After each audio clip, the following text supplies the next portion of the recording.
There are three aspects to this I want to talk about.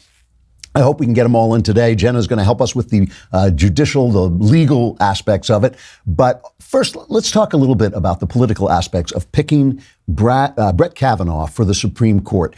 You know, I think the politics here, before we even talk about whether the pick is good, I mean, I think the pick is good. I don't think it's the best pick, but I think it's a good, solid, conservative pick.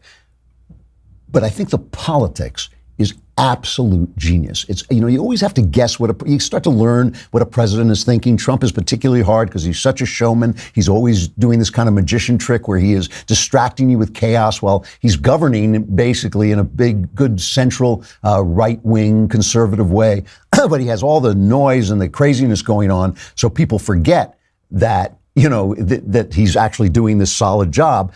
But, you know, he picked the safer of the nominees. He's a safe guy. Guy who's been around for a long time in Washington, been on the circuit court. He's got over 300 decisions for people to look at, which is great. Even though I liked Amy Barrett a little more, she has a much less of a paper trail. And I think a paper trail is more important than personality and more important than philosophy because it tells you what you actually do when you get on the court.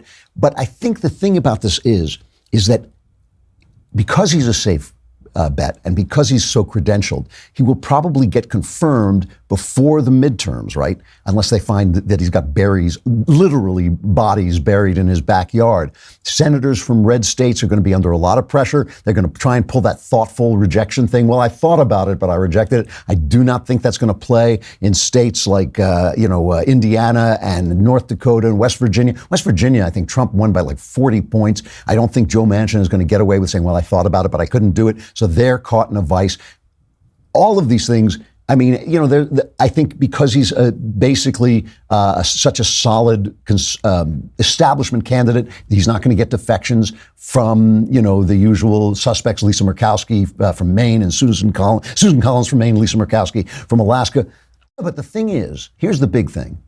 If the left gets hysterical and starts to scream he's literally Hitler, and as they're already doing, they've already started with this.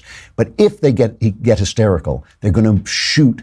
They're going to use their ammunition. They're going to blow their ammunition. Then, if Trump gets reelected, as I think, as things stand right now, I think he will, and if Ruth Bader Ginsburg dies, which after all has to happen sometime. I mean, I've said this before, but they keep putting out these pictures of her doing the plank, you know, but they don't mention that she actually hasn't moved from that position for 35 days. So it may actually just be rigor mortis. I'm not sure. But I mean, if she goes, this liberal justice, and then he picks Amy Barrett, somebody like that, a real solid, all the way conservative, he's got him, right? Because they've already done the extremist, literally Hitler stuff about Neil Gorsuch, and they've done it about, they'll have done it about Brett Kavanaugh, and it just won't play. People just will not be listening. And then the balance of the court can really change. So Trump, I think, has actually, on purpose, with that instinct that he has outmaneuvered them.